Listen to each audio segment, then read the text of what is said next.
Shalom, shalom, shalom, children of the Most High God. I believe that you are well. I believe that you are keeping safe, and Jehovah God is protecting you. My name is Erick, as always. I'm elated to have a conversation with you. First of all, I like to request you to vote for me or to vote for our college. Mount Moriah Theological College has been nominated in NABLA Awards 2025. NABLA Awards 2025. And we thank God for that. Today we just want to learn something about mentors. Why we need mentors. You know, sometimes everyone wants that bragging right. I'm a self-made. But there are levels we cannot reach unless we have mentors. There are places, there are frontiers we can never reach unless we have mentors. We need mentors in all the spheres of our lives. We need mentors in church. We need mentors in business. We need mentors even in marriage. Mentors play a critical role in our lives. We need mentors. You cannot conquer some mountains unless you have mentor. You can never arrive unless you have mentors. Mentors, they help us in navigating the challenges of life. They help us a lot. They provide guidance. They provide direction. They provide, insight. Therefore, they are very, very important. Mentors, in lay language, or we can just refer to them as role model. We need people that we can emulate, people that we can learn from, the mentors. Even in entrepreneurship realm, mentors play a critical role in the education and development of an endeavor, a business, or a project. When you are an aspiring preacher, aspiring businessman, aspiring entrepreneur, you require a mentor who can build you, who can help you refine that idea, who can shape, who can provide guidance. Mentor derived from a man who was called Omas Odyssey. This was a merchant. This man placed his son under a man by the name Telemachus. Telemachus was charged with responsibility of guiding this lad while the father was on his voyage. So the man trusted a fellow man with his son and told him, now guide this boy, shape his character, help him now to become a man. So this Telemachus was to provide education, to develop capacity, to provide, to help him to develop his skills, and help him to overcome many challenges and obstacles of life. Mentor is a sacred responsibility. It's very sacred. And it's important to note, not everyone with the experience can become a mentor. Not everyone with skills can become a mentor. Not everyone who is advanced in age can become a mentor.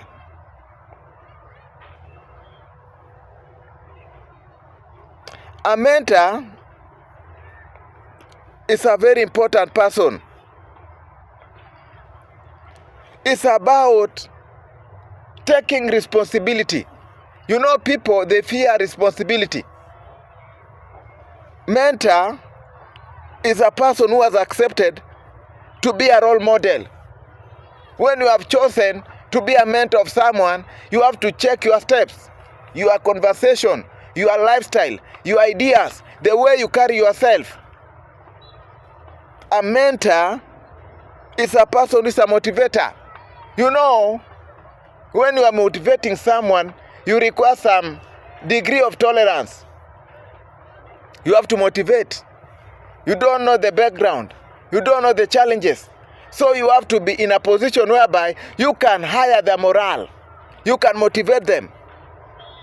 You must be an advisor. Because sometimes, you know, unless you are told you are on the wrong path, you can never know. So sometimes you have to tell them, offer advice. You must be a coach. You are coaching them to be the right, to have the right mindset, to have the right, I can say, acumen. A mentor should be a door opener. A mentor should be a door opener. When we have an opportunity, you think of your mentee. When you think where they can maybe be better, you think of them. You are door opener. When you hear about tender, you hear about training, you hear about capacity building, you hear about funding, you hear about crowdsourcing, you hear about anything that can add value, you think of them. You open doors for them. And also, a mentor knows the reward is seeing the success of your mentee. The greatest reward is about the mentee achieving the utmost success. What the Bible says, good success.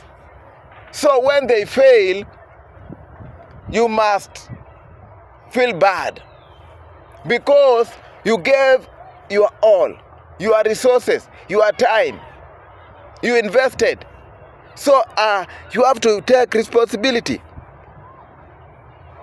Now, I want just to tell you, being a mentor is a rewarding experience, a rewarding journey. When you see your mentee gaining wings and flying, the experience is unmatched. The experience is timeless. The experience cannot be equated to any monetary value. Therefore, it's important to offer yourself as a role model, as a mentor. Why am I focusing on this? We are losing our youth because they lack mentor. Marriages are collapsing because we lack mentors. Businesses are collapsing because we lack mentors. Churches are collapsing in throngs because we lack mentors. Step up and mentor someone. It's a rewarding journey that you cannot even fathom. So let's look at there 6 core entrepreneur mentoring principles. When you are a mentor, there are 6 core entrepreneur mentoring principles. The principles, the guiding, the fundamentals of a mentor. The first one is real world experience. The second one, deep listening. The third one, relationship building. The fourth one, give it away. The fifth is tough love. And the final one is strategic questioning. Strategic questioning. So let's dive deep into the 6 principles. The first one is real world experience. You know, when you want to contribute immensely to the growth of a mentee, you require some experiences, some skills, some techniques that cannot be acquired in academic practice. You are the one now, a teacher. Example, you are offering What you went through is what you are sharing. It's what we call real life experience. What you have gone through, the challenges, how you maneuvered, how you achieved the objective, how you attain the goal. So you must have experience. I cannot mentor you on things I don't know, but I can mentor you on business because I have been nominated. I've been in this thing for ages. I have had a cleaning service, an award winning. I've mentored people. I've mentored for organizations. I've mentored for Mentor Capital Network. I've mentored for We Create Kenya. I've mentored for so many. And when I look at my inbox, there are so many organizations that require my services. I can only mentor on what I know, what I have experienced. I can mentor you on theology because I've done it. I've gone through it. I've taught. I've preached. I know something that maybe you don't know. I can mentor you on marital matters because I've been in marriage now close to 10 years. I know the challenges. So for you, accept to mentor on areas you are well versed with, things that you are knowledgeable about, things that you have persevered, you have gone through the ranks, you understand the following. So some successful mentors have a combination of the following experiences. Successful mentors have a combination of the following experiences. Number one, has been an entrepreneur or a business owner for many years. Has been an entrepreneur and or business owner for many years. That's why I told you, you can only give what you have, the knowledge that you have. If it's about pastor, come to someone who has been in churches, who has mentored people, who has result. The following point in real world experience, he must combine, he had authority and responsibility to make executive decisions. He had the authority and responsibility to make executive decisions. You know, you must sit under someone who offer oversight, who make policies, who make laws, who represent the organization. Not people who are, they just overheard. You know, in offices, there are people who make decisions and there are people who are like bad, who carry words. I overheard. They want to enter into amalgamation or merger. I've heard. They want to sell the company. I've heard. There is some, I can say, bonuses. And there are people who make the decisions. So if someone has never made a critical decisions, how can he help you or she help you to make the informed decisions? So he must have that managerial skills whereby he offer leadership. Another opportunity, another combination that you should look for in a mentor, has been active in business development and fundraising. When you are mentored by someone who just, maybe I can say they are forex traders, or they deal with equities, stock exchange, they just buy companies. They don't know the day-to-day activity, what is happening. They don't know how to develop. Their work is just to buy. Oh, these very impressive numbers, I'm buying this. They will not help you much. You rather go to someone who started from scratch. He can tell you how to develop value proposition, how you can come up with differentiators, how you can refine your focus, how you can know how to deal with demographics, how to deal with markets, trends, clients, how to attract talents, how to balance business competing factors, the constraints, and also how to fundraise. The Bible says, money answereth all things. There are things that money will move, so they will help you how to know, how to crowdsource, how to fundraise, how to raise money, platforms that offer finances or in kind. Maybe things like furniture. You know, the organization that only offer in kind. You want computers, you want furniture, you want what? They don't give money. So you need a mentor who knows how to keep afloat. Another point to ponder, a successful mentor must have experience in responsible for day-to-day management and human capital building. Should be in a position whereby he knows how to recruit, how to train, how to develop, how to motivate workers, how to deal with industrial conflicts day to day. Very, very important. And another important topic in the real world experience is he has to have what you call history of success and failure. You know, only a person who has failed can tell you how failure sounds. Only a person who has won can tell you what he did to win.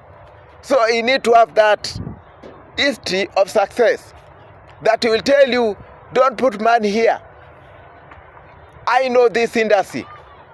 There are things that I can advise you. I had a business of cereal. I can tell you the successes and failure, the strength, the weakness, the opportunity, and the threat in the cereal business. So a mentor should be equipped with the history of success and failure. The next principle is deep listening. Deep listening.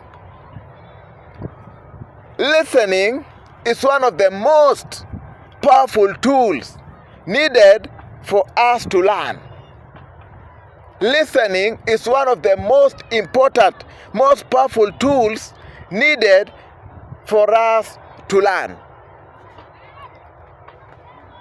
to imagine, to create solution, to be innovation. You need to be a good listener.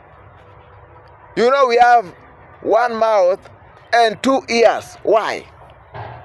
Because we need to listen more.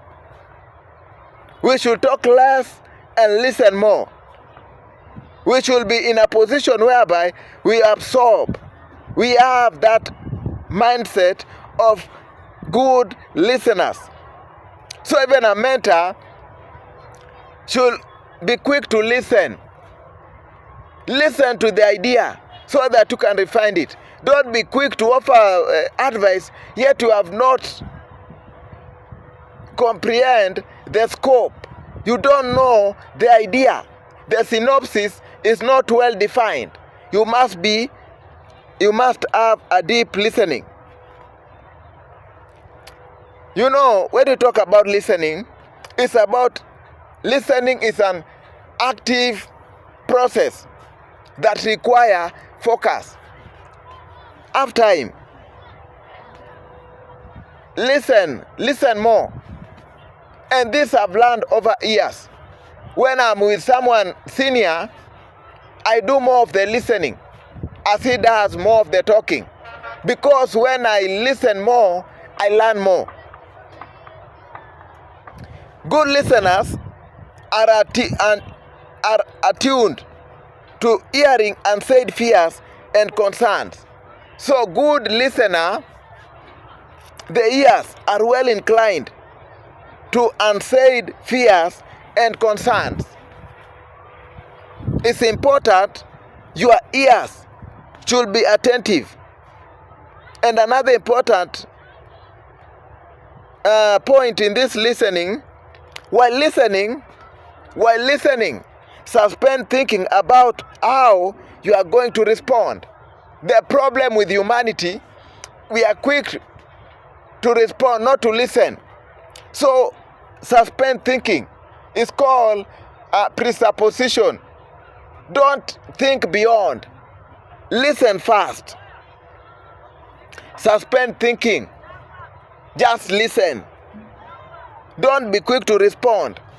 Just listen, so that you get all the nitty-gritties, so that you know what is required into details. Because they say that excellence is in the detail. So you have to look at. I don't want to use the pagan say of the devil is in the details. We don't use those. We don't use the Pandora box because they are pagan says. We use our biblical. There are so many and we cannot exhaust them.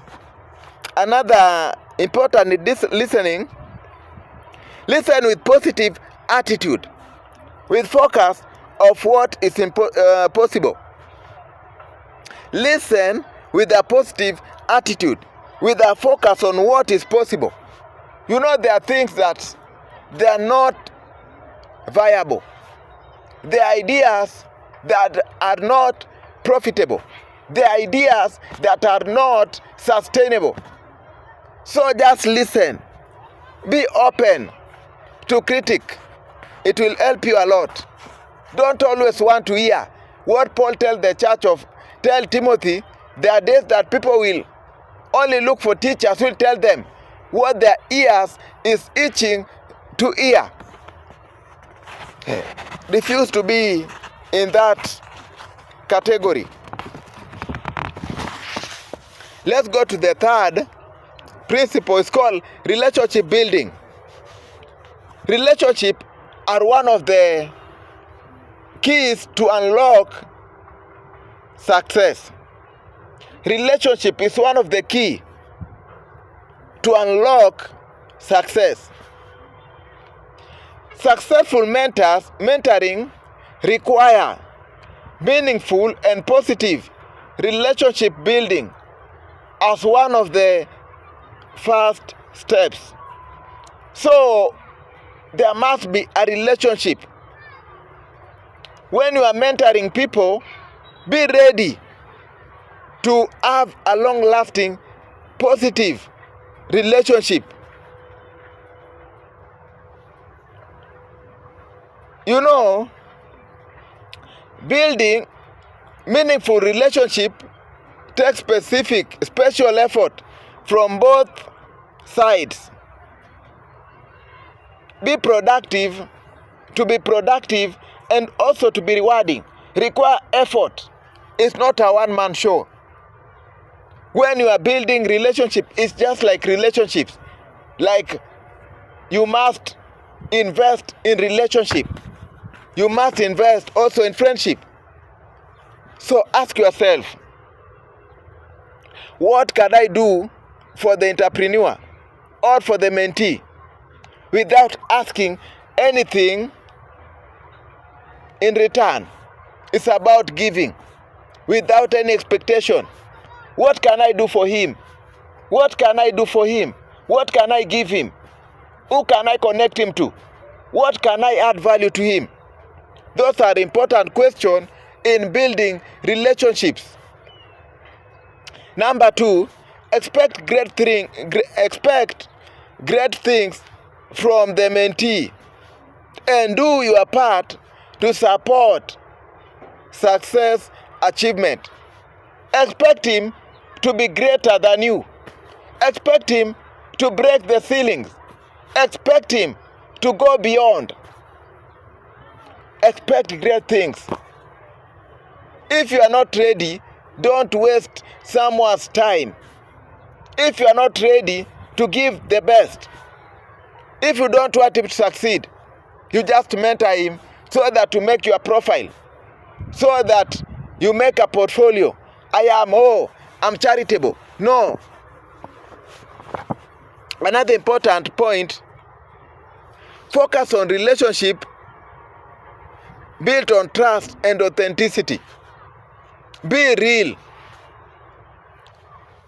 Be bankable. Be someone can be trusted, trustworthy. When they tell you their secret, their struggle, their battles, don't be quick to condemn them. Don't be quick to share. You know, sometimes pastors and motivational speakers, they fail a big time. You tell them your intimate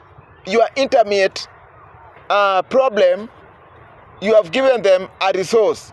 You have given them a topic. That is what they'll speak in their next speaking gig. That's why in our school, we have a moment of mentorship and prayer. And we meet so many people. When I show you my messages, or people who have sent me their challenges, and these are people who go to church. Why is it that they cannot share with their pastors? Because there is that trust deficit. So when you are a mentor,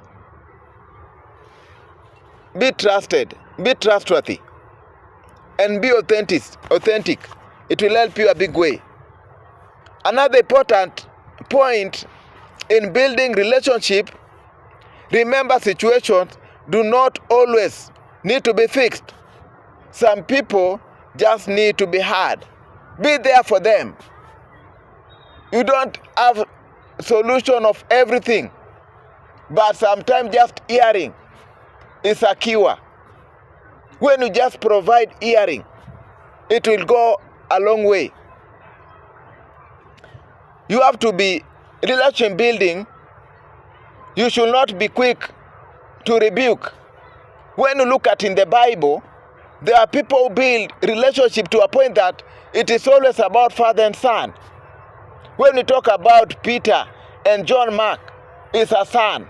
When we talk about Timothy and Paul, it's father and son. There was a relationship that was built.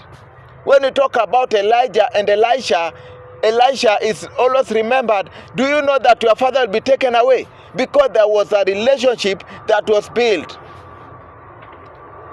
You are going to receive awards. Tag along your mentee. You have a family or event that you have been invited. Tag along your mentees. I do that. I tell you what I do. When I'm invited to speak motivational talk in schools, I tag along students who are my mentees. I tell them, let's go. And they feel honored. When I introduce them, I give them 2 minutes of fame. They feel so nice. You build relationship. The relationship that go beyond. You need a mentor. And when you look at people like Bill Gates, he has a mentor. And he speaks well of his mentor. He always talk about his mentor. And already has succeeded more than even the mentor. Because there was relationship that was built. Another old man that always speak well of his mentor is a man from Omaha, Nebraska, Warren Buffett. He talks about his mentor because there was relationship that was built. So a mentor should be a person who you give more. Don't be discouraged. Oh, I have invested so much. No. Give money. Give them your networks. Give them some of your jobs. Give them some, at least they should be in a position whereby they replicate you. When someone see and say, oh, you appear like so and so, like what Jesus did. The disciples, people saw there was some resemblance because he mentored them. The relationship was built. The fourth principle is called give it away. True selflessness and altruism are rare today. People are not selfless. People just give because there is something they are expecting in return. As a mentor, your value comes from the wisdom and the insight you give away. When I give you wisdom, I give you insight. That is the most valuable thing. It's not what you give me. It's about ideas. It's about wisdom, the knowledge that I give you. The more you give, the more you receive. Biblical. The hand that giveth is the hand that receiveth. Be a cheerful giver. We are in a society of consumers. It's about receiving. Day and night receiving. We have mentored for organization for free, for ages. It's about giving. When I see businesses thriving, that is my utmost joy. When I see students becoming great, I know that there is my contribution there. When I hear them mentioning my name somewhere, there is something they have seen. The more you give away, the more you support people to reach their full potential. Your intention is just give so that they achieve their highest potential. Have no expectation of receiving anything in return for your mentoring. In fact, mentoring should be volunteerism. We use our money. We use our bundles. We talk to people. We make calls just to ensure that this business has thrived, has achieved the objective, has attained a milestone. Have deep desire to share your experience and skills with others. I like using this word, deep desires. I have deep desire to share my experience and skills with others. Everywhere we share our experience. That's why I saw the need when I started my motivational tour. In Islands, there are very few people who are doing it. But when you look at the other areas, the leafy suburbs, the international schools, they have mentors who mentor them. But what about a child in slum? What about a child in the destitute areas? Who will talk to him? Who will guide him? Who will motivate him? Who will tell him that don't worry, you can become something. Don't worry, there is hope. Don't worry, you can still achieve your dream. Have that desire. Understand the need, you reap what you sow. So when you give much, you'll get bumper harvest. Be energized by the success of others. Be energized by the success of others. Don't feel so bad. We have experienced, and I've heard so many people who are saying that, oh, my best man is dodging me because I'm more successful than him. I have a happy marriage than him. Yet he was the one, because they are not energized by the success. I've had so many people who are saying nowadays, when I call my best man, they dodge. They don't find time. We can no longer share because they expected me to be just small. But after a period of time, I became successful. So when I invite them even for a cup of tea in my home, they don't come. When I tell them come for this event, they refuse to come. And they cut ties because they are not energized by the success of others. We have another point. The fifth principle is called the tough love. You know, there are times when mentoring situations necessitates the need to dispense a good dose of honest truth, or what we call tough love. Tell people the truth. Tell people the truth. This business, I once went for one of the pitching competition. I don't know, maybe Strathmore or Tangaza University. You know, I've gone there severally. I receive invites all the time from most when you look at my email, you can think that I'm a sought after. It's only that I'm a choosy in places that I go where I'll get value. I pitch in those universities. Tangaza, I've appeared in several television, KU University and all this. So there was a day we were pitching with another boy. He had a very sophisticated project. And the judges told him, man, you have a very good business, but the problem, the market is not ready for your product. Maybe other economies can make sense. Maybe if you had pitched in America, Europe, they would have bought your idea, but our market is not ready. The man was just telling him tough love, the truth. Some people, you tell them, you don't have this personality for this business. You don't have what it takes to do this. This business requires a lot of capital. This business requires what? This course requires what? It's called tough love. Honest dose of truth. Say things that no one else is willing to say. As a mentor, tell them the truth. Everyone wants to be praised. Everyone wants to be told, oh, you are in the right track. Oh, yes.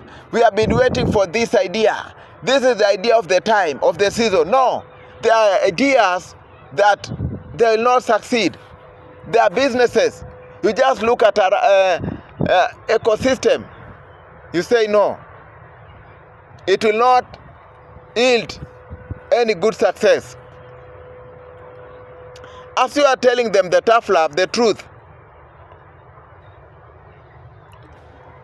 do it with kindness, be honest, and ensure that you have told them the matter. No matter how difficult it may be, be kind. Don't appear like you are making it a personal attack. Be kind to them. Consider your tone. The Bible says, let your speech be seasoned with salt, so that they can receive with grace the criticism that you are offering. Be direct. Tackle the problem. Don't tackle the person. Ask the entrepreneur. Ask the mentee. Do you want me to tell you the truth? Do you want me to agree with you? Or do you want me to tell you the truth? Give him those options. Do you want me to agree with you or tell you the truth as it is? And another important point, use tough love sparingly. A little goes a long way. Don't deny them the truth. Tell them as it is. Because you are an investor, you have a stake in their success. So don't withhold. That's why Paul said, I did not withhold anything of beneficial unto you. Tell them as it is. And finally, the final principle, ask strategic questions. Know the right question to ask at the right time. This will help them, will elevate their thinking to a new level and increase their odds of success. So know the right time to ask the right question, the right place. You have to know the moment. Strategic questions invite the mentee to shift through the pattern and invoke creative thinking that encourage fresh ideas to meet the challenges at hand. So someone will think what they say, think outside the box, because of the question that you have asked the mentee. As a mentor, be willing to ask the difficult questions that inspire new thinking, that someone can see, oh, I can try that, I can pursue that, I can do that. Oh, there is other options, there is other ways, there are other way of generating or attracting investments. Oh, I only knew this. So there are others that I can also pursue. Ask questions that inspire creative thinking and openness to new opportunities. Your intention is to motivate these people to have creative thinking, to think critically. And another point, ask questions that allow entrepreneurs or mentees to discover answers and their own solution. Your intention is to provide solution, because every business is about providing solution. Don't give them your own solution. Let them come up with their own solution, what they can tailor-made, what they can do on their own. You must remember, it's just to provide a guidance, provide a template, provide direction. Finally, ask why, and if necessary, ask so what, to help uncover new insights about the value and the product they are providing. So let's look at universal entrepreneur mentoring questions. Universal entrepreneur mentoring questions. In 2 minutes or less, describe your product or your service. Identify your customer and explain how you make money, how you generate revenue, and if there are others revenue streams. In 2 minutes, you must be able, they say that if you know a product, you don't have to use many words. You must know your product in more than anyone. So in 2 minutes, you should be able to say what you are doing. People are very busy. They don't have the whole day for you to explain, I do this. For you, you just have to know what you are offering. And you can say your product, your service. If it's an NGO is about result. What is the expected result? Another important question that you should ask, who is your customer and why are they going to pay for your product or service? It's important. I told you the other day, firms like Nike, they know their customer. They know they are dealing with athletes. They don't focus on suits. They focus on jerseys, things of sport. And there are people who are focusing on suit. They know their focus. Know your customer. And why are they purchasing your product? Very, very key. You must be in a position whereby you are offering value.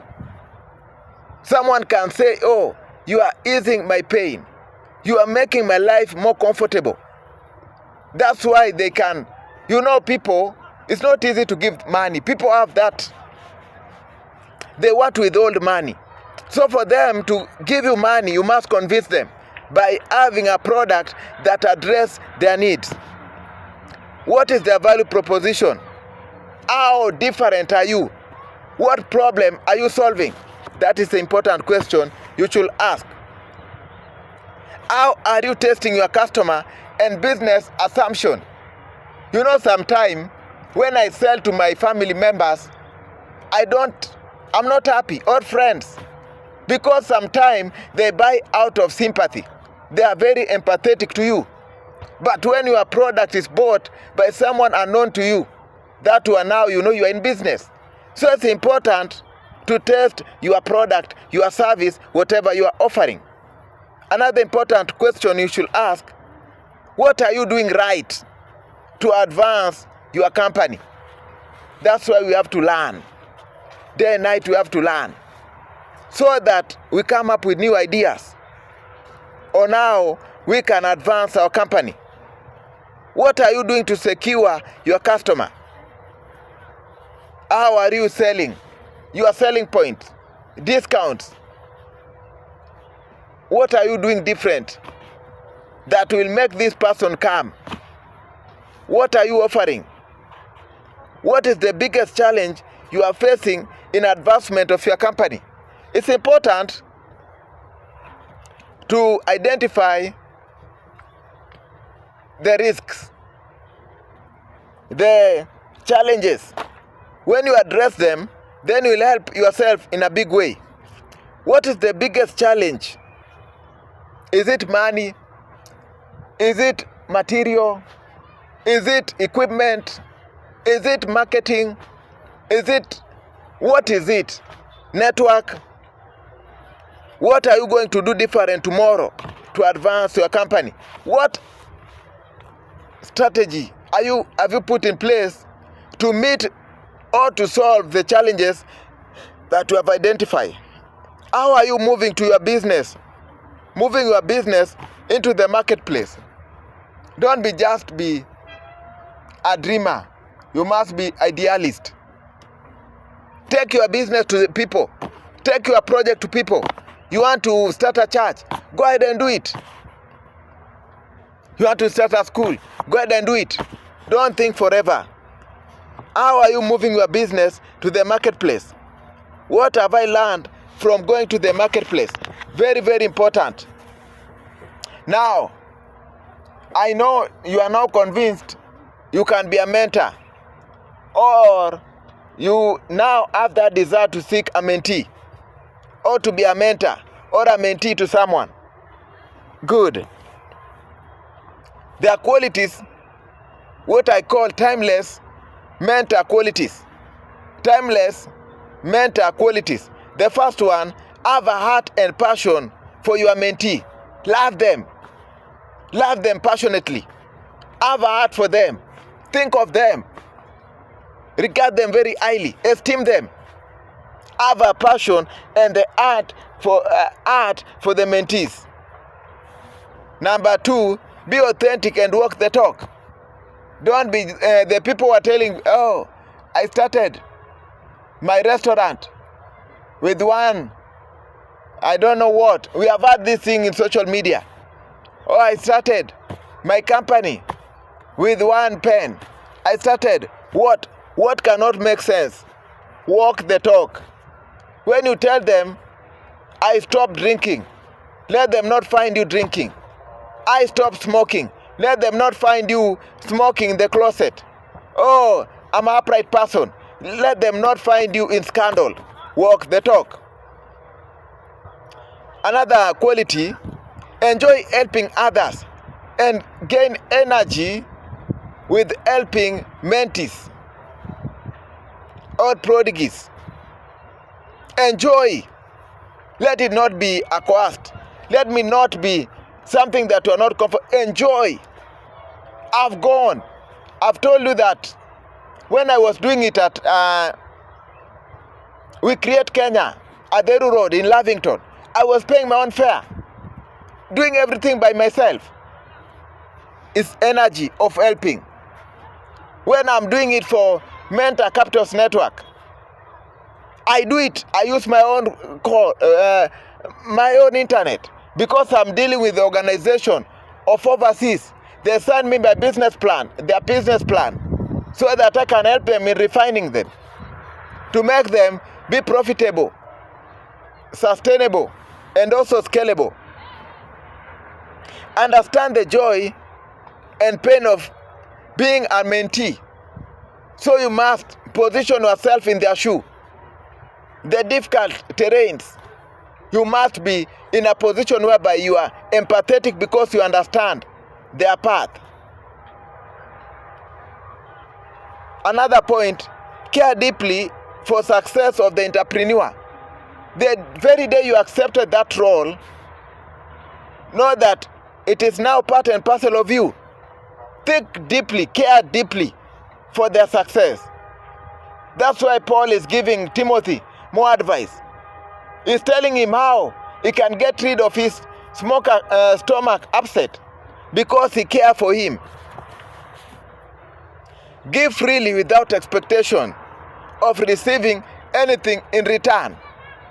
It's not a barter trade. You give without expecting.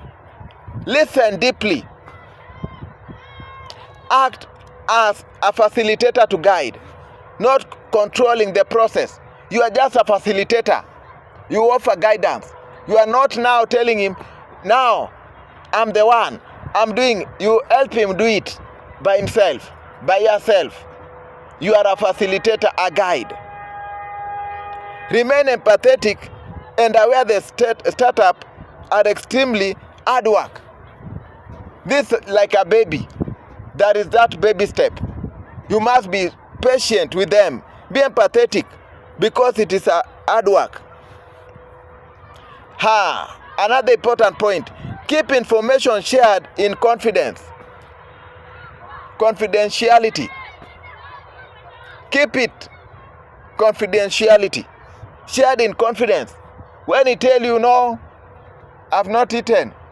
You know, I did this. You know, I'm in trouble. You know, I did not pay my tax. You know, I have challenge of this. Don't now be in a position to be a motivational speaker over that matter. No. Keep secret. Pass on positive and optimistic energy. Pass on positive and optimistic energy. Every day, let them be motivated to do more tomorrow. Not to give up on the business. Not to feel like they are failed. Not to feel like that they are inferior. Don't be pessimist. Let them be energized. And finally, inspire entrepreneur to reach for their full potential. That's why we ask question. What do you want to achieve? Where do you want to go? What is your milestone? In 5 years, what do you want to achieve? So you work along that path to help them achieve their full potential. You tell them, in this business, do you want to stay small or do you want to reach? What is your position? You want them to be the best version of themselves, and God will bless you abundantly. So those are what mentorship is all about. We can teach you into details, but that one is just standard knowledge that will take you to another position. You are in business, seek a mentor.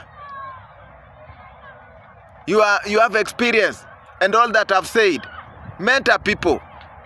It's so expensive not to guide our society, because we'll be blamed. When they'll be banning the nation, we'll be blamed. When more prison will be more than schools, we'll be blamed.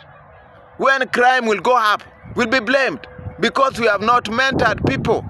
David mentored Solomon his son when he told him, show thyself a man. I have a teaching that if God allow, I'll teach it. Show thyself a man. It will be men's conference, a one-day men's conference. We learn about this stuff. What makes a man? What makes a man a dependable man? An alpha man. A man who stood his time. A man who dictates his time. A man of value. A man of stature. A man who will glorify God. For you to watch this video and other videos, they're there on YouTube. Kindly proceed to YouTube. Address remain Erick Sublime. Erick Sublime. And God will bless you. Nowadays, I prefer some time to preach. It's not that we don't have a space. We have a very beautiful new place. Mount Moriah Theological College. Mount Moriah Theological College. Embakasi Girls. Opposite, there is a dome there. A structure that appears like dome. That's where we assemble. But sometimes I prefer just outside, whereby I can speak anything in the field, and people are blessed. They are blessed. There are so many people around here. People, I chose to address people who are desperate. People who have nowhere to go. They are just sleeping on the field. There are so many of them. But I've chosen to bless you. You are saying also, man of God, I want to be a blessing to you. I want to provide. I want to help you pay rent. I want to help you move on. I want to help you share this in social media. I don't have my own internet. When I do it, it's what I'm telling you. I'm mentoring you for free. Paying without any expectation. But you can be a blessing to me and help us build a relationship. You know, when you stand with this ministry, you are building a relationship, because I know there is someone who is benefiting, and I'll give more. I'm more motivated, I'm more encouraged, and I can go beyond. You can channel your love gift through Mpesa number 0725 102 528 0725 102 528. YouTube, Erick Sublime, ERICK SUBLIME. Erick Sublime, remain our address, and God will bless you abundantly. I like to hear about you. Do you need a mentor? Do you need a mentee?